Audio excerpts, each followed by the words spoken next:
Well, hello, and welcome to the lecture for week 5 of ORGL 5005, Leadership and Organizations, where we will be starting our 2-week exploration of leading the organization. This lecture talks about how we lead by using effective communications to help move our organizations towards becoming a learning organization.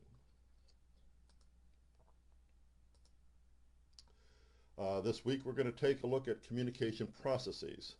This lecture is adapted from content developed by Dr. Marie Westbrook and was delivered at a corporate university within the federal government.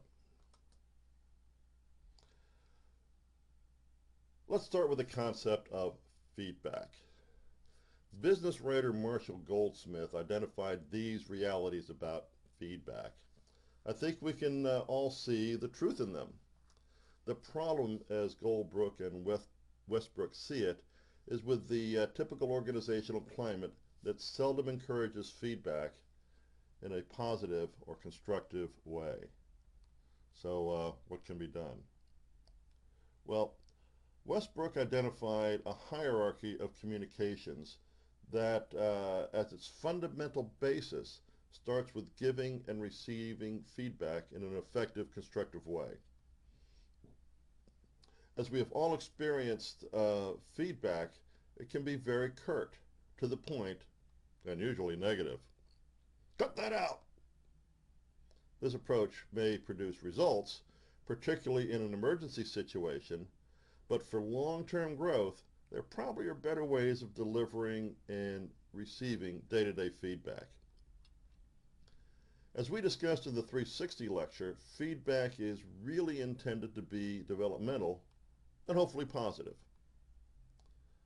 Usually, the simple practice of referring to the situation, describing the behavior, and explaining the impact is enough to take the worst sting out of feedback.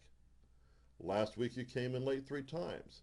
When that happens, the work gets backed up and others have to fill in for you. And then we can't make our deliveries on time.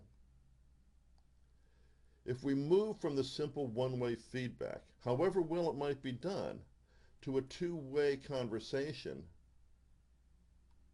well, the reason I was late last week is then whatever that was all about. Eventually we can get to the point, at least within our work group and our colleagues, is that this pattern of non-confrontational, change-oriented feedback can lead to conversations and ongoing dialogues that eventually become a routine and even a normal part of our business. Think in terms of moving on versus win-lose. Well, when that happens, you get an expanding climate of information sharing rather than information hoarding, which is all about personal power and leads straight back to the inherently adversarial and even toxic win-lose environment. And that is the tipping point.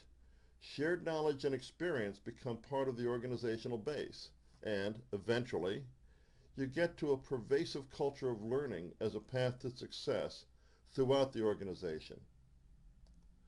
Can you think of a situation where that perhaps has or has not occurred? So what needs to be in place to start the process? For feedback to be well received and lead to improved performance or behavior change, how do you get there? Well, here's how. A relationship must be in place. That establishes the credibility. You accept feedback from your boss because you have a relationship. Your boss presumably accepts feedback from you because of your relationship. Somebody on the street who you have no idea, there's no credibility, there's no relationship. The information is specific. We were talking about last Thursday when you came in late and left early. It's about a specific incident. That gives it validity. Yeah, I was late. Okay. Provides a clear focus.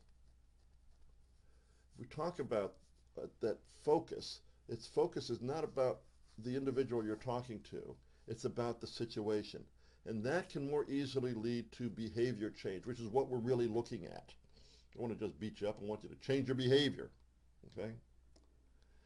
And it also provides an opportunity to share information, to engage in dialogue.